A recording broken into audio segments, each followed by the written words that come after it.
പേരാമ്പ്ര മുതുകാടിൽ മാതൃകാ biological park യാഥാർത്ഥ്യമാകുന്നു. പാർക്കിന്റെ നിർമ്മാണ പ്രവൃത്തികൾ ഏകോപിപ്പിക്കുന്നതിനുള്ള ഓഫീസിന്റെ ഉദ്ഘാടനവും ആനിമൽ ഹോസ്പീസ് സെന്ററിന്റെ തറക്കല്ലിടലും വനം വന്യജീവി വകുപ്പ് മന്ത്രി എ.കെ. ശശീന്ദ്രൻ നിർവഹിച്ചു. ഇത്രയും നല്ല വെളിച്ചെണ്ണ ഇപ്പോൾ നിങ്ങൾക്ക് വിപണിയിൽ ലഭിക്കുകയില്ല. സർവീസ് സഹകരണ ബാങ്ക് സംരംഭം. വനം വകുപ്പിന് കീഴിൽ പേരാമ്പ്ര മുതുകാടിൽ ആരംഭിക്കുന്ന ബയോളജിക്കൽ പാർക്കിന്റെ നിർമ്മാണ പ്രവൃത്തികൾ ഏകോപിപ്പിക്കുന്നതിനുള്ള ഓഫീസിന്റെ ഉദ്ഘാടനവും ആനിമൽ ഹോസ്പീസ് സെന്ററിന്റെ തറക്കല്ലിടലും വനം വന്യജീവി വകുപ്പ് മന്ത്രി എ.കെ. ശശീന്ദ്രൻ നിർവഹിച്ചു. വന്യജീവികളെ കൂട്ടിലടയ്ക്കാതെ അവയുടെ സ്വാഭാവികതയിൽ നിർത്തി കണ്ടാസ്വദിക്കാൻ കഴിയുന്ന രീതിയിലുള്ള മാതൃകാ ബയോളജിക്കൽ പാർക്കാണ് മുതുകാടിൽ ആരംഭിക്കാൻ പോകുന്നതെന്ന് മന്ത്രി പറഞ്ഞു. വനത്തെയും മനുഷ്യനെയും ഒരുപോലെ സംരക്ഷിച്ചുകൊണ്ട് മാത്രമേ വനം വകുപ്പിന് അതിന്റെ പ്രവർത്തനങ്ങൾ സുഗമമായി മുന്നോട്ട് കൊണ്ടുപോകാൻ സാധിക്കുകയുള്ളൂവെന്നും മന്ത്രി കൂട്ടിച്ചേർത്തു. രോഗാതുരരായ വന്യമൃഗങ്ങളുണ്ട്. ആ വന്യമൃഗങ്ങളെ ചികിത്സിക്കാൻ ഇപ്പം നമ്മുടെ ഈ മലബാർ ഭാഗത്ത് ഒരൊറ്റ കേന്ദ്രമേ ഉള്ളൂ. കുപ്പാടി എന്ന് പറയുന്ന വയനാട്ടിലൊരു സ്ഥലമാണ്.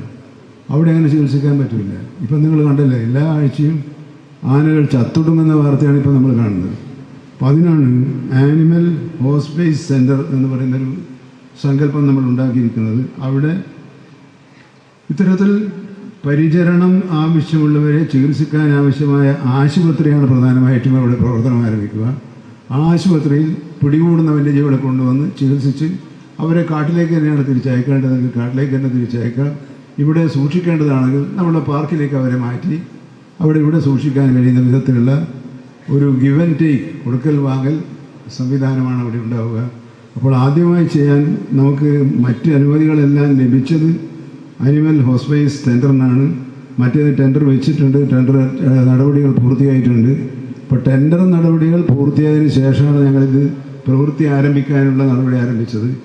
ഒരു കടലാസുമില്ലാതെ ഒരു തീരുമാനമില്ലാതെ വന്നിട്ടൊരു സാധനം ഉദ്ഘാടനം ചെയ്യുന്നത്. ഒന്ന് ടെൻഡർ നടപടി വെച്ച് കഴിഞ്ഞു. അതിൻ്റെ കരാറുകാരനോടെയുണ്ട്.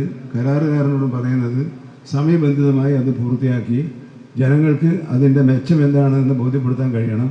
അങ്ങനെ വരുമ്പോൾ മാത്രമേ വനം വകുപ്പിൻ്റെ ജനങ്ങൾക്ക് താല്പര്യമുള്ള പ്രശ്നങ്ങൾ ഓരോന്നോരോന്നായി ഇവിടെ ഉണ്ടാക്കാനും ഇതൊരു വലിയ വന്യജീവി സംരക്ഷണ കേന്ദ്രവും വന്യജീവി ഒരു ബയോളജിക്കൽ പാർക്കായി ഇതിനെ മാറ്റാൻ കഴിയണം. അവിടെ അതിൻ്റെ അടുത്ത സ്റ്റെപ്പ് എന്ന് പറയുന്നത് റിസർച്ചാണ്, അല്ലെങ്കിൽ റിസർച്ചാണ്. അങ്ങനെ വന്യജീവി പ്രശ്നങ്ങളുമായി, വനവും വന്യമായ ജീവിയുമായി പ്രശ്നങ്ങളുമായി ബന്ധപ്പെട്ട ഒരു റിസർച്ച് സെൻറ്റർ എന്ന നിലയിലേക്ക് ഇതിൻ്റെ വിപുലീകരണമാണ് നമ്മൾ വിഭാവനം ചെയ്തിട്ടുള്ളത്.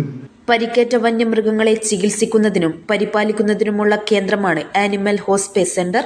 ബയോളജിക്കൽ പാർക്കിന്റെ ഒന്നാം ഘട്ട പ്രവൃത്തികൾക്ക് 13.944 കോടി രൂപയുടെ ഭരണാനുമതിയാണ് ലഭിച്ചത്. കോഴിക്കോട് വനം ഡിവിഷന് കീഴിൽ പെരുവണ്ണാമുഴി റേഞ്ചിലെ മുതുകാടിൽ 120 ഹെക്ടർ വനഭൂമിയാണ് പാർക്ക് സ്ഥാപിക്കുന്നതിനായി കണ്ടെത്തിയത്. ചടങ്ങിൽ ടി.പി. രാമകൃഷ്ണൻ എം.എൽ.എ. അധ്യക്ഷനായി.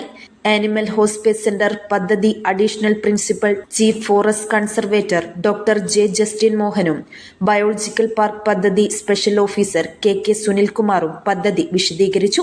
Chakkittapara grama panchayat president K. Sunil, vice president Chippi Manoj, സ്ഥിരം സമിതി അധ്യക്ഷരായ Bindu Valsan, EM. Sreejith, northern circle chief forest conservator BN. Anjankumar, social forestry northern forest regional conservator R. Keerthi, DFOU Ashiq Ali, grama panchayat അംഗങ്ങൾ, വനം വകുപ്പ് ഉദ്യോഗസ്ഥർ തുടങ്ങിയവർ പരിപാടിയിൽ പങ്കെടുത്തു. News bureau, media Vadakara. ഒത്തിരി ഇഷ്ടങ്ങളുമായി ഫാമിലി ഇനി സുൽത്താൻ ബത്തേരിയിലും. ഫാമിലി വെഡിംഗ് സെന്ററിന്റെ ഏറ്റവും പുതിയ ഷോറൂം നവംബർ 8-ന് ബത്തേരിയിൽ പ്രവർത്തനം ആരംഭിക്കുന്നു.